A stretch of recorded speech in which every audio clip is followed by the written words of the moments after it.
জীবন শব্দটা ছোট, কিন্তু এর ভিতর লুকিয়ে আছে হাজারো অনুভূতি। আমাদের জীবনে আমরা প্রতিদিন কিছু না কিছু শিখি। কিছু শিখি নিজে ভুল করে, কিছু শিখি অন্যকে দেখে। আজ আমাদের কিছু জীবনের বাস্তব কথা, যা হয়তো আমাদের চোখ খুলে দিতে পারে। সময় একবার গেলে আর ফিরে আসে না। তুমি ভাবছো কাল করব, কিন্তু কাল তো কেউ দেখেনি। তুমি সময়কে গুরুত্ব দিতে শিখো, কারণ সময় একবার হারালে আর ফিরে পাবে না। জীবনে এমন অনেক মানুষ থাকবে যারা সামনাসামনি হাসবে আর পিছনে বিষ ঢালবে। তাই মানুষকে চিনতে শিখো, বিশ্বাস করতে শিখো ধীরে ধীরে।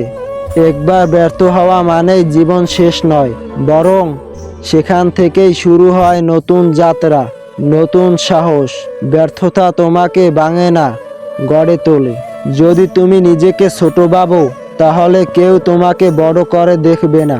তোমার নিজের গুণ তুমি নিজেই উপলব্ধি করো, তাহলেই তুমি জ্বলবে। সম্পর্ক গড়ে ওঠে সময় আর বিশ্বাসের উপর। আজকে যার সঙ্গে তুমি কথা বলো না, কাল তাকে হারিয়ে ফেলে আফসোস করতে হবে। যত্ন নাও, যত্ন দাও। যাকে তুমি জীবনের অঙ্গ ভাবো, সে হয়তো একদিন চলে যাবে। বদলে যাবে সময়, বদলে যাবে সম্পর্ক। ছোট্ট একটা মুহূর্ত, একটা সত্যিকারের হাসি, এক কাপ চা, এইগুলোতেই খুশি লুকিয়ে আছে। সুখ মানেই দামি গাড়ি নয়, বড় বাড়ি নয়, সুখ মানে শান্তি। আত্মবিশ্বাস হলো তোমার সবচেয়ে বড় অস্ত্র। তুমি যদি নিজেকে বিশ্বাস না করো, তাহলে তোমাকে কে করবে? তুমি নিজে নিজের পাশে থাকো, নিজের সবচেয়ে বড় সমর্থক হও।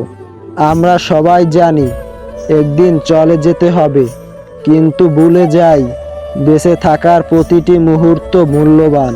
তাই ভালোবাসো, ক্ষমা করো, অনুভব করো, কারণ জীবনটা ছোট, খুব ছোট। জীবন নিখুঁত নয়, কখনো ছিল না, কিন্তু এই জীবনের মাঝেই আছে আসল সৌন্দর্য আর আসল উপলব্ধি। বাস্তব কথাগুলো যদি মনে রাখো, তবে হয়তো জীবনটা একটু সহানুভূতি হবে, একটু শান্তি পাবে, বেশি বেশি বাঁচতে পারবে। আমাদের এই নতুন ইউটিউব চ্যানেলটি সাবস্ক্রাইব করে রাখুন, আর ফেসবুক থেকে দেখলে চ্যানেলটি ফলো করে রাখুন।